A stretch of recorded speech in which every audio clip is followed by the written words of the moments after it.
কথাই আছে মাছে ভাতে বাঙালি বাঙালি মাছ ছাড়া কিন্তু ভাত খাওয়া চলেই না। আজকে আপনাদের সাথে দারুণ একটা রেসিপি শেয়ার করব। সবাই তো মাছের ঝাল ঝোল অনেক রকম কিছু খান। আজকে দেখাবো কলা পাতায় বাড়িতে করব মাছ পাতুরি। তো তার জন্যই কিন্তু আমি আজকে ভোলা মাছ নিয়ে নিয়েছি, আর এখানে নিয়ে নিয়েছি পেঁয়াজ, টমেটো, কুচি কুচি করে আলু, আর নিয়েছি হচ্ছে অল্প একটু লঙ্কা, আর এখানে নিয়ে নিয়েছি নুন, হলুদ, জিরের গুঁড়ো, লঙ্কার গুঁড়ো। তো প্রথমেই কিন্তু এই যে মাছটাকে আমি ভালো করে সাজিয়ে নিয়েছি। এবার একে একে মাছের মধ্যে নুনটা আগে দিয়ে দেবো, তারপরে কিন্তু আমি দিয়ে দেবো এটার মধ্যে হলুদ আর নুনটাকে আমি ভালো করে কিন্তু মাছের মধ্যে মাখিয়ে নেব। আর এই রেসিপিটা কিন্তু আমার শাশুড়ি মার কাছ থেকে শেখা। আমি আগে মাছ খেতে অত বেশি পছন্দই করতাম না, কিন্তু এখানে এসে যা দারুণ দারুণ রেসিপি শিখেছি, তারপরে কিন্তু মাছ আমি এখন প্রিয় হয়ে গেছে আমার। তারপরে দিয়ে দিলাম জিরে গুঁড়ো, আর এখন কিন্তু দিয়ে দিচ্ছি হচ্ছে লঙ্কা গুঁড়ো। তো আপনারা কারা কারা বাড়িতে আমাদের মতন মাছ পাতুরি রান্না করেন অবশ্যই কিন্তু আমাকে কমেন্টে জানাবেন। তো তারপরে দিয়ে দিচ্ছি অল্প পরিমাণে একটুখানি চিনি, আর এরপরে আমি দিয়ে দেবো যে সবজিগুলো কেটে রেখেছিলাম সেই সবজিগুলো। আগেই বলে দিই যে আমি কিন্তু এখানে ধনেপাতা দিইনি। তো আপনারা যদি চান আপনাদের স্বাদ মতন ধনেপাতা কিন্তু দিতে পারেন, ধনেপাতা দিলেও ফ্লেভারটা একটু চেঞ্জ হয়ে যায়। তো আমি এখানে আগে ছোট ছোট একদম কুচি কুচি করে কিন্তু আলু কেটে নিয়েছি, সেটা দিলাম। তারপরে আমি পেঁয়াজটা দিয়ে দিলাম, আর তারপরে দিয়ে দেবো কিন্তু টমেটো, যেটা একটুখানি টক টক মানে হবে আর কি। তো তার জন্যে এই টমেটোটা দেওয়া। আর তারপরে কিন্তু আমি দিয়ে দেবো অল্প একটু লঙ্কা, যেহেতু লঙ্কার গুঁড়ো দিয়েছি আমি, তো তার জন্য কিন্তু কাঁচা লঙ্কাটা একদমই অল্প পরিমাণে দেবো। তারপরে কিন্তু আমি এটার মধ্যে দিয়ে দেবো হচ্ছে গিয়ে সর্ষের তেল। পরিমাণ মতন এখানে তেলটা দিতে হবে, তো কারণ মাছটা তো এই তেলেতেই হবে, তো সেই পরিমাণ মতন কিন্তু তেলটা দিতে হবে। এরপরে আমি এটাকে একদম ভালো করে মাখিয়ে নেব। এমন করে মাখাতে হবে যাতে প্রত্যেকটা মাছের গায়ে কিন্তু মশলাগুলো ঢুকে যায়। আর আমি কিন্তু মাছগুলোকে গায়ের মধ্যে অল্প অল্প করে একটু একটু কেটে নিয়েছি যাতে মশলাগুলো মাছের গায়ের ভেতরে ঢোকে। তো আমি ভালো করে এটাকে আগে মাখিয়ে নেব।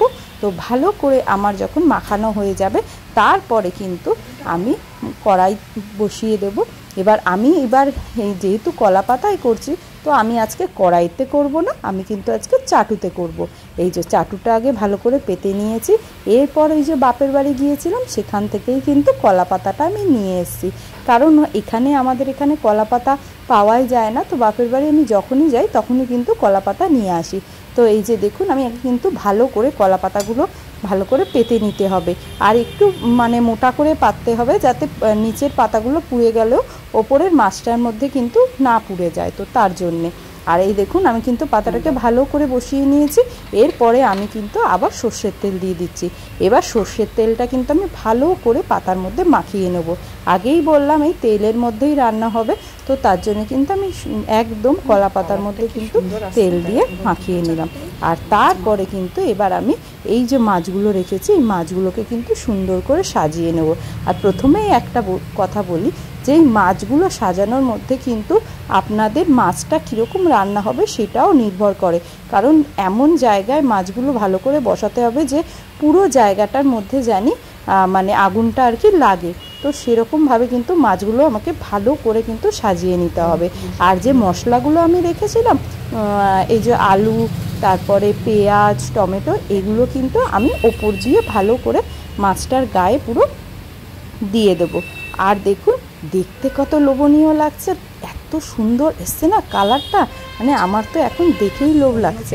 দেখুন আমি কিন্তু পুরো মাছগুলো এরকম করে মধ্যিখান করে ভালো করে কিন্তু আমি পেতে নিয়েছি। তো এই যে হয়ে গেছে আমার, এবার কিন্তু আমি গ্যাসের আঁচটা একদম অল্প করে কিন্তু রেখে দেবো। এই যে দেখুন আমার রেখে দেওয়ার পরে কিন্তু মোটামুটি এক পিঠের মাছটা হয়ে গেছে।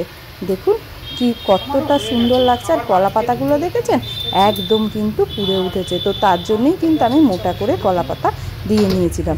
এরপরে হচ্ছে আরও আমি আরেকটা পাতা নিয়েছি। তো এবার মাছটা উল্টানোর পালা।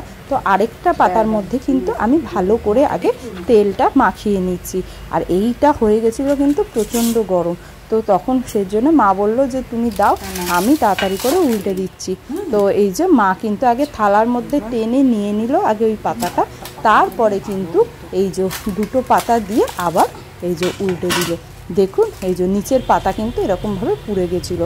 তো তারপরে কিন্তু এই যে এইটাকে আমি আবারও বসিয়ে দিলাম, আবারও লো ফ্লেমে বসিয়ে দিয়েছি, আরেক পিঠ হবে। তো তারপরে কিন্তু খুলবো।